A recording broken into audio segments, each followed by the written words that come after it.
So we're outside the Royal Courts of Justice. I'm here with Noel Wilcox, who's been fighting TFL and allegedly illegal signage or unlawful signage. Now, how did this start off? Noel, what happened? What was the beginning? Okay, so going back to 2021, summer of 2021, my scaffold company was fined £11,500. These fines just came in through the door. How much was each fine? Just to okay, the so LEZ's a bit different from you, Les. Yeah, so the LEZ is a £100 charge, which I knew nothing about at the time. I discovered this afterwards.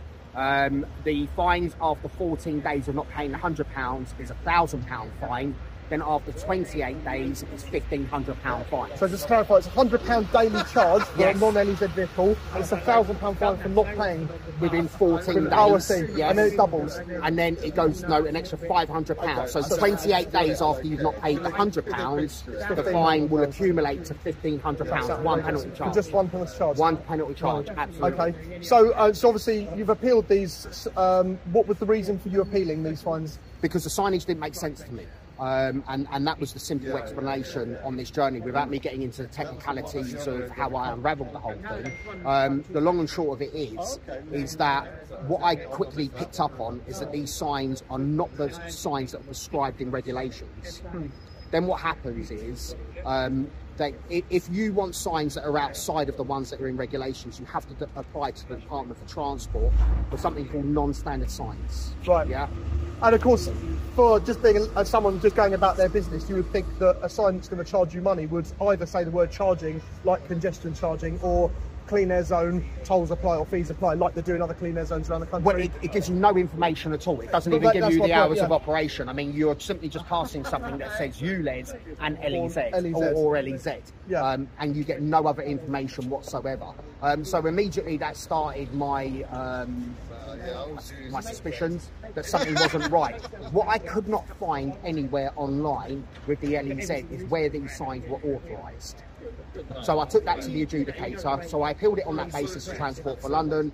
They immediately just gave me a notice of rejection. I then you won your case? No, they gave me a notice of rejection. They weren't interested. Oh, okay. Yeah, Sorry, when I presented that evidence to them. So I went to the tribunal. Notice of rejection of your appeal. Yes. Right. Sorry. I understand. Yeah. So I went to the London tribunals, and it was by way of a telephone conference at that time because of COVID. Yeah, it was on the back end of that, so they weren't actually seeing anyone. And I presented all of this evidence to the adjudicator, and the adjudicator gave Transport for London 21 days to provide the evidence that, one, the signs were either the ones that were prescribed in the regulations, or they were otherwise authorised as non-standard signs. Right, okay, yeah. And they didn't do that? They didn't do that within 21 days, so the adjudicator granted the appeal in my favour. Yep. Yeah. Did you not have trouble with bailiffs and stuff trying to get money I did, yeah. What happened with that? So the adjudicator, he said that all penalty charge notices were to be refunded if I paid them, and any fees levied, because the adjudicator was not satisfied that the low emission zone was lawful. And now I can confirm the signage we're talking about, the signage was not lawful, because the signs were not authorised from 2016. Right. So what Transport for London, when I was in court on the 20th of March, what Transport for London did, they produced an out-of-date authorisation that nobody had ever seen before. Right. So when I checked that authorisation, that went back to the 2002 regulations, not the 2016 regulations, which is when the law changed. They never updated that authorisation because there was new legal framework that had been introduced. So, cut long story short then, so you've basically won. Your penalty charge notices have been cancelled, they're all quashed now, is that So correct? they cancelled the penalty charge notices because he said that he wasn't satisfied that the LEZ was lawful. Yep. He also said that they couldn't levy any charges under that scheme either. Right, okay. Yep. So, and today, tell us about why you're here today. Why you come to the court today? Okay, so on the 20th of March last month, I attended the county court in Bedfordshire. The district judge confirmed the adjudicator's decision, and he said, had I paid the charges in the period of the last contravention, the last penalty charge notice, that he would have gladly have granted a refund to me. And he did state as well that Transport for London should not have been levying any charges. So today, you're on So today, off the back of and taking a lot of legal advice on this, today I am going to submit an application to the court, a declaration, and that's why we're here today at the Royal Courts of Justice, because they've got a higher jurisdiction, that the whole lot is unlawful. Now, the LEZ signs are very similar to the ULEZ signs. Yeah. So are you hoping that there's a similar case where potentially the ULEZ signs could be deemed illegal? On the legal points that I raised in the adjudication are exactly the same points that I'm raising here, because the ULEZ signs do not display the correct information either. Yeah, I mean, on our Facebook group, for example, Action Against Unfair ULEZ, many people are saying that the signs don't make much sense, they're not clear. People from out of the area, obviously if you live in London, it's been fairly well publicised, but there's many people getting caught out who are not aware of it. Are we hoping to get refunds for everybody, or is that going to be unrealistic? Well, that is the name of the game for me. You know, everybody. I personally think that everybody, and I'm not a lawyer. You know, I'm just a normal working class guy that has taken this fight on, because I believe that everybody that has paid any of the fines, any of the charges, should be refunded. Good. Well, I wish you the best of luck, Noel. Fingers crossed, everything right. Not these fingers, obviously. I'm just going to bring in Claire Dyer now. Claire, just come here for a second for me. Thank you. I've got nothing to say. No, you have. I'm just Claire, coming to now, just coincidentally, in your area, a lot of these signs have been taken down. If it is deemed that these signs are illegal, how does that make you feel? Or not unlawful, how does that make you feel? I think that is great, because it saves a lot of people work taking those signs down. Now, obviously, we don't condone criminal damage, and we don't really want people obviously having to do that. But the fact is, we've known all along that these signs are unlawful, and it's not just Would you think that if the signs are unlawful, that actually taking them down isn't unlawful, because you're just taking something down that's unlawful? Well, that's how I feel about it. I kind of feel that it's a double-edged sword, really, isn't it? Because TFL have been unlawful in the first place, and why are they allowed to get away with it just because of who they are? And it's the same for the Mayor of London. It does seem, it's a position of power. It does seem that they seem to be able to make their own rules up as they go along. And not only that, they're above the law as well. So they're above the law, but their signs are unlawful. But anyone who then takes those signs down is a criminal, and that's criminal damage and punishable by being arrested. So we know that the system is upside down. It seems to be. It does seem to be, doesn't it? I'm just going to talk to you about some people arrested at a protest in Tooting. They've been known as the Tooting Four. Now, the reason they were arrested at the time, it was unclear. Apparently, they weren't even interviewed at the time. It came to court saying that they were interviewed, and subsequently we found out that they weren't interviewed. But the charges that were levied against them, and they were indeed found guilty in a magistrate's court, was that they were causing harassment, alarm and distress. Well, to someone who wasn't even there? Well, it wasn't anywhere in the area. This was my point. He wasn't there, but this was the lead up to an election. Now, surely, campaigning for an election shouldn't be causing harassment, alarm and distress. What do you think about that? Well, it's bullshit, isn't it? So you can't say that you want to get Khan out because before an election because it's causing harassment, alarm and distress. Well, there was no harassment, alarm and distress. If you class people, 40, 50 people with children and dinosaur costumes and music in a high street where there are shops, alarm, harm and distress, then you're very soft, aren't you? You haven't got a very thick skin, and I would imagine that the Mayor does have a thick skin. I believe that it was for publicity, and it was also, people like to get the sympathy vote and play the victim. Poor Sadiq Khan and his armoured vehicles. Yeah, exactly. Well, I mean, many people would say that having bailiffs knocking on their door for unlawful charges is harassment, alarm and distress. 100% it is, isn't it? I mean, it causes a lot of... So it's okay to come to your door demanding money, but we're not allowed to protest about it in your town. Exactly, and it's happening to so many people, isn't it? I mean, and it's actually ruining people because it's the ripple effect as well, They can't pay the fines, then the bailies are at the door, you've got all these charges on top that are just not fair in the first place, but unlawful, let alone then having their car seized, and it's the knock-on effect from that. Some people would say that, there was a scrappage scheme, why didn't you use it? Because the scrappage scheme wasn't fair. Some people did well out of it, some people did not do well out of it, and that never gets publicised. So all they do is gloss over and show you the positives and never the negatives. They don't want you to know the negatives, so they don't want you to know all the people that got basically screwed over by the scrapping scheme. You know, got essentially £400 maybe for a car that was worth £3,000. But either way, you know, cars have gone up in price in the last 2 years anyway. So you can buy that car again. You know, yeah. it's not. You don't even need to. I keep saying you don't need to be political. You don't need to know the law. You don't need to have a degree. You just need to have common sense and to work out that, you know. So it's not because Sadiq Khan's not white and we don't like white people or something, or non-white to say, because that's the honestly that is one of the arguments that people put up, saying, oh, you know, it's because Sadiq Khan's not white. It's got nothing to do with that. Yeah. Keir Starmer's white, and he's hated. You know, people are going to use whatever argument that's going to suit their narrative and their agenda.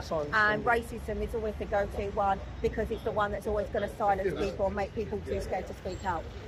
You know, truth be known, right now, I was actually talking to a black woman for about 2 hours, and you know, the other day, and even I was like going, oh, can I say black? I didn't even know what I could say. She was laughing her head off. And she actually point blank said to me, this was literally a couple of days ago, she said there's actually racism towards white people in the UK now. And I was like, I'm so glad. Yeah, and I said, I'm so glad you said that, because there actually is now. It's such a fine line. They're going in now.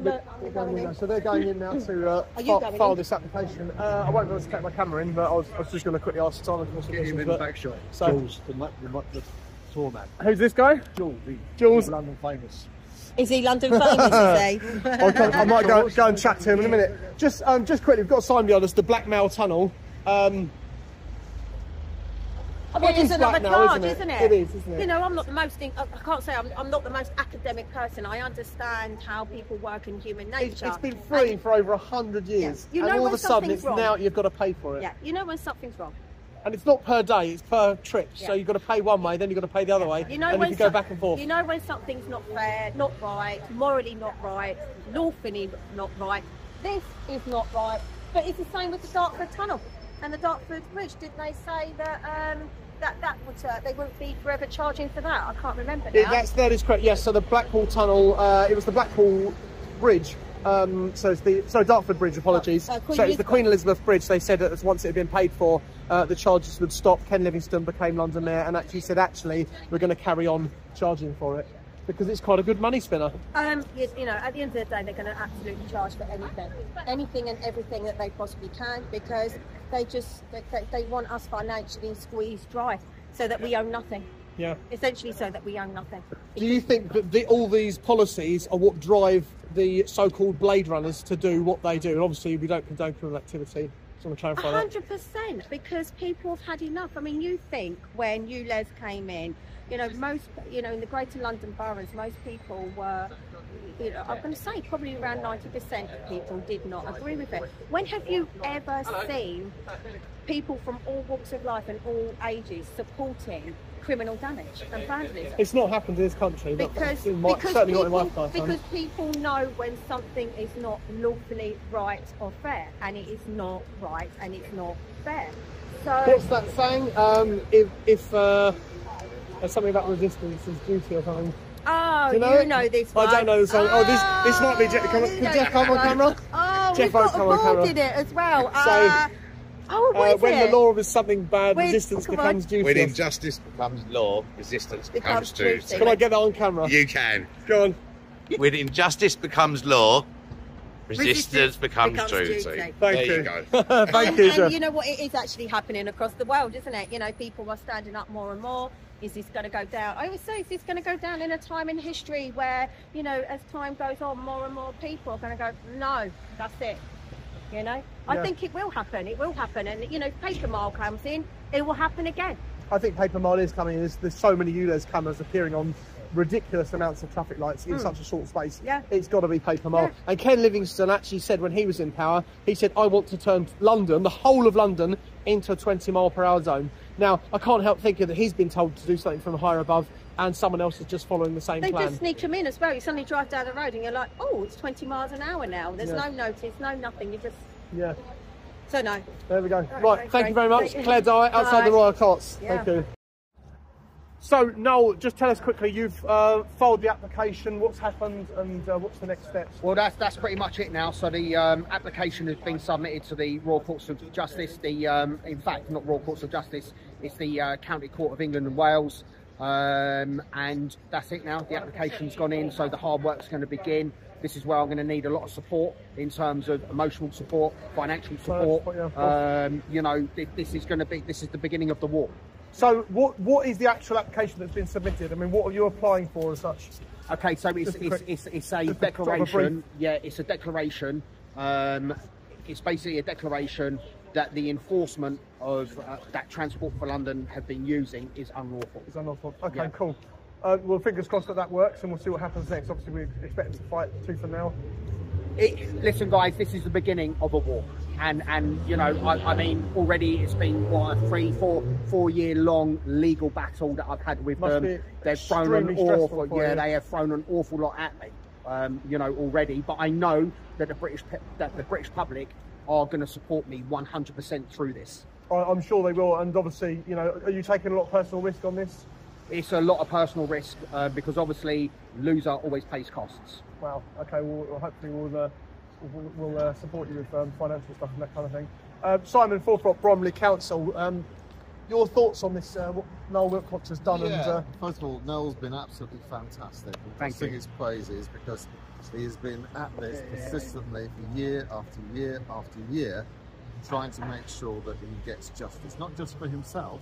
So this is selfless what he's doing. It's not just for himself, it's for all those other people that feel conned and hard done by the ULEZ and by the LES.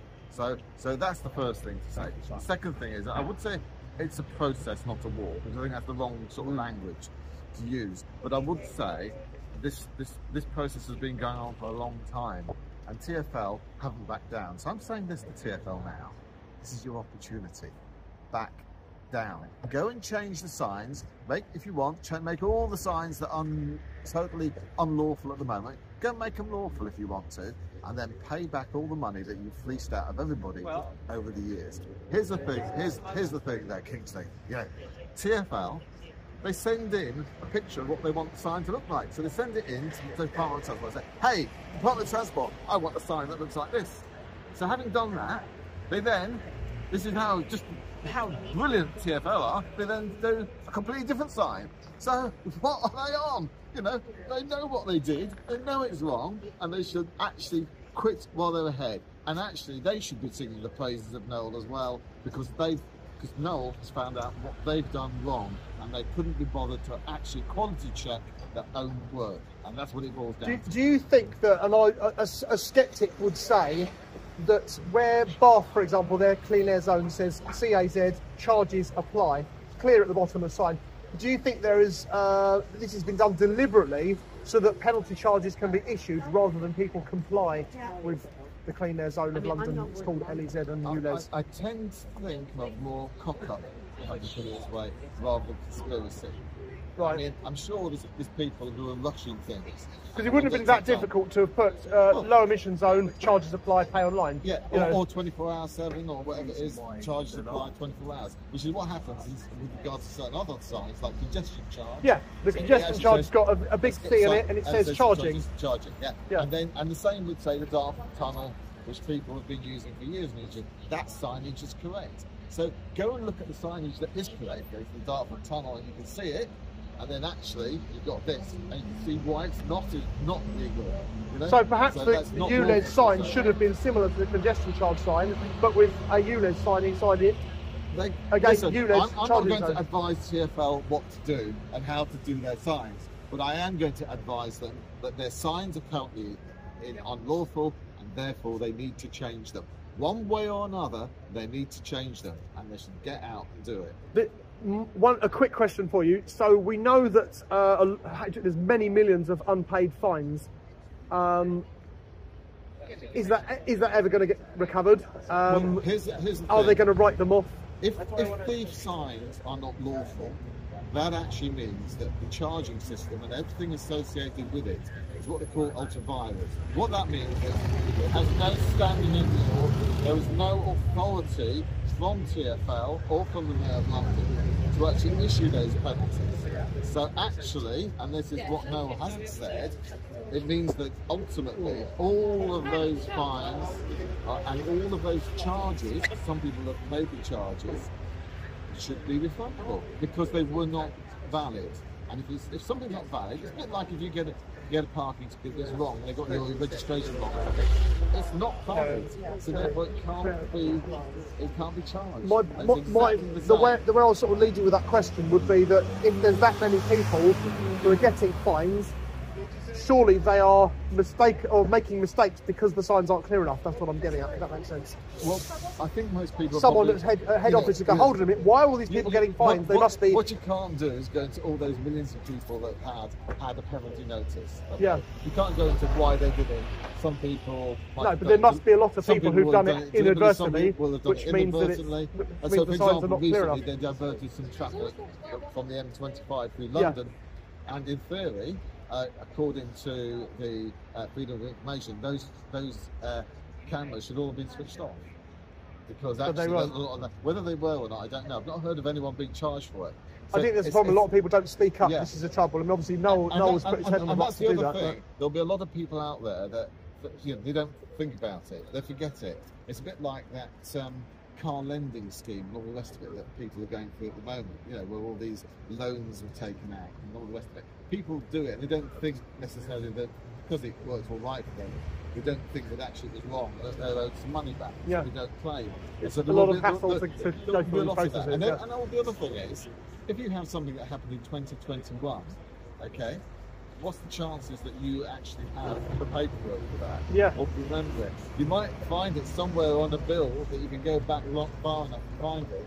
And it's very hard to prove what it was for, how it, and what it was about.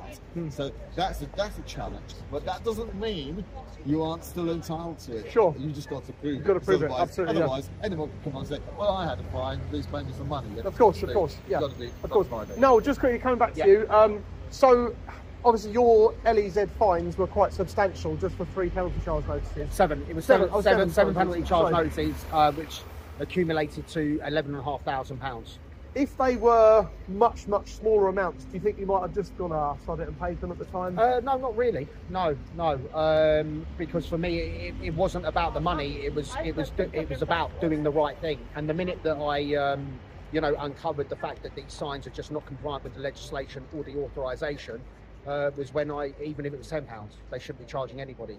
And what I do know is that this ULEZ and the rollout of ULEZ and the low emission zone has just caused so much significant financial harm to members of the public. Yeah. I get many people on a daily basis on my socials that reach out to me, asking me what they should do. And I'm not a lawyer, I can't give legal advice. I can only do what I can do. Well, you've done an amazing fight. Simon says maybe not the right word, but it is a fight. I don't know. Yeah, like Simon said before, it is a process. But to me, I feel like this has been a war. This has been 4 years of being on a battleground, literally. You're literally sort of David and Goliath, really. It is. I mean, having the weight. Look, when a state comes after somebody, it's not a pleasant experience, is it? Of course. It's designed not to be a pleasant experience. All I am is just a little man that's trying to challenge something that is clearly unlawful, and is causing a significant amount of harm to motorists. Yeah, of course. But having the support of people like Simon, Howard Cox, and people like that. Howard, come in. Yeah, Howard, come in. Yeah. Come in. No, so you're coming in on this interview. You're coming in on this interview as well. Hi everyone. Yeah. Is this live? No, it's not. No. Well, I can only do live. So, Howard, he supported me every step of the way. I'm over to you, Howard. Well, all I can say, and I don't like keep complimenting this bugger, but what he's doing is absolutely extraordinary. He's using his own money, his own time. It's impacted on his business in terms of losing business. I've lost a lot of business over this. All this sort of thing, all because he's doing the right thing. And it's people like him that we should get right behind. Unfortunately, the person that's actually causing all this problem is sitting there earning a fat salary, protected by loads of people with umpteen Range Rovers, you name it. and he is responsible for fleecing every driver in Greater London. And that's got to stop, because it is totally and utterly unlawful. This is one way you can prove it. The signs aren't right. They do totally and utterly wrong. Noel did this, looked at this, and he's won 2 court cases based on low emission zones, i.e. the commercial vehicle signs. Now he's taking on ULEZ for all of us humble little drivers in Greater London.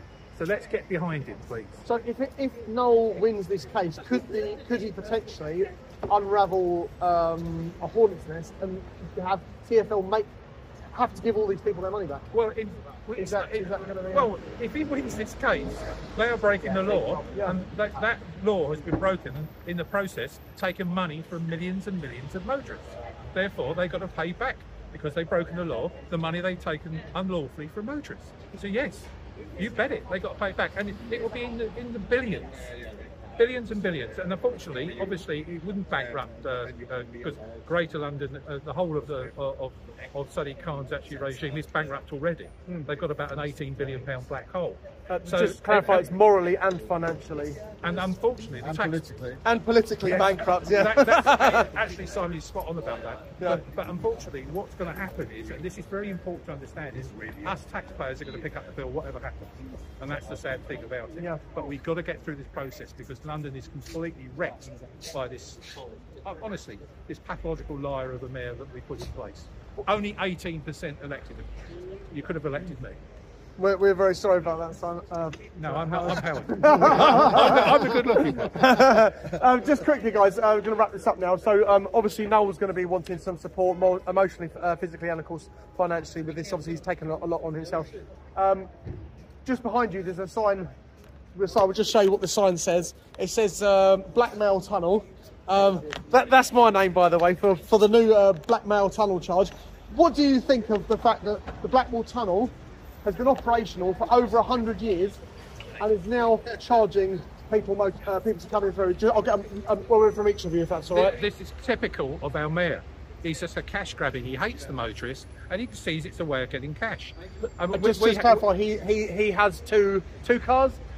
Yeah, he got 2 cars. He hates the motorist, but he has 2 cars. His predecessor, Ken Livingstone, they're diesel cars. They're not electric cars. His predecessor, Ken Livingstone, always used to use the tube, and his other predecessor, Boris Johnson, used a push bike, I believe.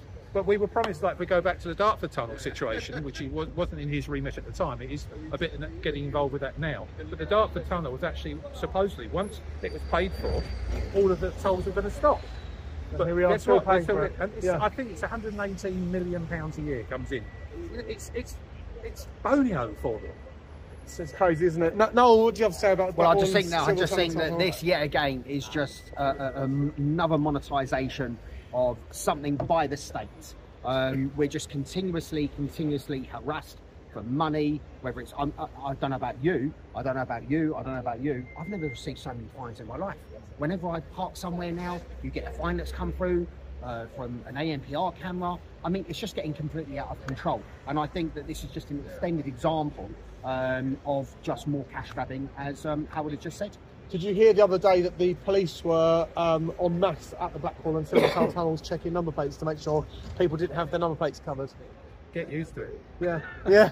Of course, is that a wise use of police resources? Well, it's not a wise use of police resources at all. And we keep being told, austerity, the cuts, that's the reason why crime is spiraled out of control. I'm sure police officers themselves as well would want to utilise their time a lot better. They want to catch criminals. They want to catch criminals, but they're having the handcuffs that they're carrying put on themselves. Correct.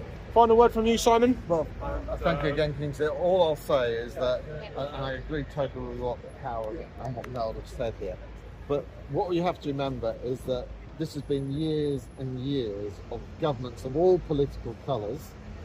What they've done is they've created legislation after legislation and not provided the funding for local government to go with it. So consequently, something like 80% of all the spending by your local council is dictated by one law or another, and the 20% of stuff that isn't is the stuff you actually want. and therefore it's really difficult for councils and for people to raise money, and they're being forced effectively by government through many years to penalise motorists, and I don't like it, because you're like me. If we ideally, there should be no toll charges. You know, ideally, transport should be free. All of those things. But but the reality is that whilst we have the current broken system of local government, this is going to continue. So what's the solution? The solution is to get rid of some of those 1,300 rules, laws, regulations, etc., that handcuff councils on what they can do, that handcuff local government. By setting them free, actually, you'll be able to achieve more. And actually, those local councils will say, well, I'm not doing that. You can judge me on that if you want, and you can actually get back to local democracy. At the moment, local democracy is sort of like 90% dead. That's a great shame. They talk about devolution, but it doesn't. It doesn't work. And don't get me started on this so-called devolution. They're taking powers away from councils. We won't be allowed to decide planning applications because some unelected bureaucrat can do it far better than you can. And the worst thing is, you as a councillor might take into account what your residents say. Oh, shock horror! Isn't that what councillors are meant to do? You know.